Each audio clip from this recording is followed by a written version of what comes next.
నమ్ముకున్న వారికి న్యాయం చేయడం కోసమే పార్టీ మారుతున్నానన్నారు సంగారెడ్డి జిల్లా బొల్లారం మున్సిపాలిటీ బీఆర్ఎస్ సీనియర్ నేత చంద్రారెడ్డి.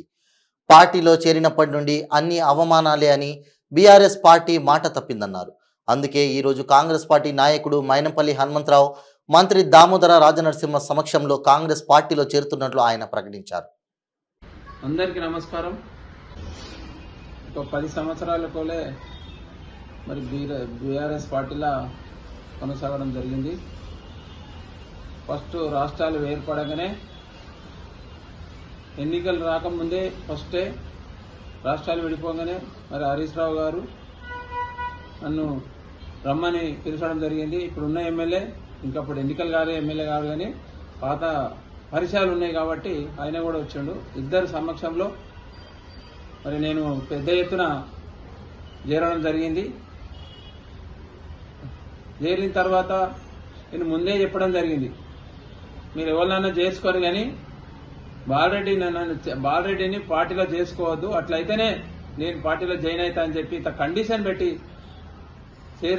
చెప్పిన తర్వాత ఎట్టి పరిస్థితిలో చేర్చుకోమని చెప్పేసి నాకు మాట ఇచ్చి మళ్ళా ఇట్లా ఎన్నికలు రాగానే ఇట్లా ఓడిపోగానే 2 నెలలకు రాగానే మళ్ళీ ఆయన పార్టీలో తీసుకోవడం జరిగింది. నేను ఎంత ఒత్తిడి చేసినా ఆయన వినిపించుకోకుండా తీసుకున్నారు. తీసుకున్న తర్వాత ఆ వచ్చిన సంధి మాకు ఇద్దరికి గొడవలే. మళ్ళీ మున్సిపాలిటీ ఎలక్షన్లు వచ్చినాయి. మున్సిపాలిటీ ఎలక్షన్లు వచ్చిన తర్వాత నా పేరు డిక్లేర్ చేసిర్రు. అక్కడ హరీష్ రావు గారు ఎంపీ గారు ఎమ్మెల్యే గారు హరీష్ అన్న ఇంట్లో కూర్చునబెట్టి పెద్దమంది చైర్మన్ ఉంటాడు, నువ్వు వైస్ చైర్మన్ ఉండాలి అని చెప్పినప్పుడు సరే అని చెప్పేసి వచ్చి మళ్ళీ ఇక్కడ వచ్చిన తర్వాత 9 సీట్లు తీసుకొని వినమ్మ చేసుకొని నాకు ఇచ్చిన సీట్ల మీద కాంగ్రెస్ను బీజేపీని ఒకటి లేని టీడీపీని కూడా తీసుకొచ్చి పెట్టి అందరికీ సపోర్ట్ చేసి వాళ్ళ పెట్టుబడి పెట్టి వాళ్ళ గెలుపుకు వాళ్ళ కారకుడై మళ్ళీ 9 మందిని తీసుకొని వాళ్ళందరూ తీసుకొని పోయి క్యాంప్ వేసి మరి దొంగతనంగా ఎన్నికవ్వడం జరిగింది. మరి జరిగిన తర్వాత మా పార్టీ ప్రెస్టేజ్గా తీసుకొని మా పార్టీ పరువు పోయింది, పార్టీ పరువు తీసిండు అని చెప్పి సస్పెండ్ చేయలేదు. ఆయన మీరు ఇంత కూడా యాక్షన్ తీసుకోలేదు. మరి అప్పటి సంది ఇప్పటిదాకా కూడా నేను ఇబ్బంది పడడం జరుగుతూ ఉంది. ఈ పార్టీకి సిద్ధాంతం అనేది లేదు. పని చేసేటోళ్లకు, మంచోళ్లకు, పని చేసేటోళ్లకు ప్రాధాన్యత లేదు.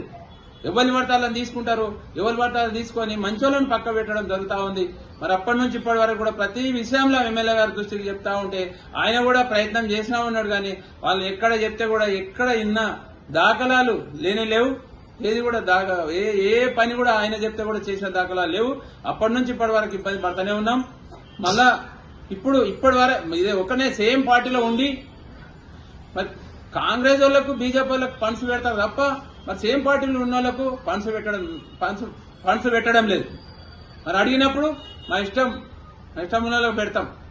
ఎమ్మెల్యే చెప్తే ఎమ్మెల్యే చెప్తాడు, చెప్తే వీళ్ళు అసలు సరే అంటారు, ఎమ్మెల్యే పక్క పెట్టేస్తారు. మరి అప్పటి నుంచి ఇప్పటి వరకు కూడా 4 సంవత్సరాలు 1 నెల అవుతుంది. 4 సంవత్సరాలు 1 నెల సంది కూడా పోరాటం చేస్తూనే ఉన్నాం. పోరాటం చేసి ఈ రోజు కూడా మీటింగ్ ఉంటే కూడా ఈ రోజు మీటింగ్ లా పనులు చేయకపోతే ఇలా బైకాట్ చేసడం జరిగింది. బైకాట్ చేసి మేము బయటకు వెళ్ళొచ్చడం జరిగింది. అందుకే ఈ పార్టీలో కొనసాగడానికి అవకాశాలు లేవు. అందుకే ఇన్నుంటే నన్ను నమ్ముకున్న కార్యకర్తలకు నేను సేవ చేయలేకపోతున్నా. నా ఓట్లేసిన జనాలకు కూడా నేను సేవ చేయలేకపోతున్నా.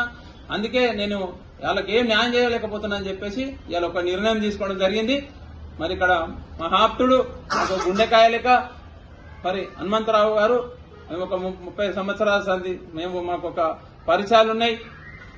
మరి ఆయన చెప్పినప్పుడు నీకు ఇక్కడ బాగా అన్యాయం జరుగుతుంది, నువ్వు నువ్వు కాంగ్రెస్ పార్టీలకు రామని చెప్పినప్పుడు సరే అని చెప్పి నేను ఒప్పుకొని ఆయన సమక్షంలో మరి రాజనరసింహ మినిస్టర్ గారి సమక్షంలో మన రాష్ట్ర ఇన్ఛార్జి దాసు మున్సీ గారు వాళ్ళ ఆధ్వర్యంలో మరి శ్రీనివాస్ గౌడ్ మన హనుమంతరావు గారి ఆధ్వర్యంలో రేపు మేము చేరడం జరుగుతూ ఉంది.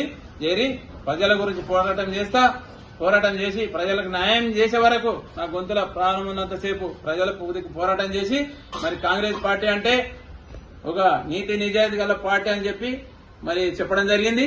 అందులో ఒక పనిచేసే వాళ్ళకు ఒక స్వేచ్ఛని ఇస్తారు. స్వేచ్ఛ ఇస్తారంటే నాకు కావాల్సింది నేను ఒక స్వేచ్ఛ గురించే పార్టీలో పనిచేస్తా. నేను దాన్ని అడ్డం పెట్టుకొని నేను ఏదో చేయాలి, నేను ఏదో సంపాదించాలని నాకు ఎప్పుడు లేదు, ఏ రోజు ఆశ లేదు, ఇప్పుడు కూడా నాకు ఆశ లేదు.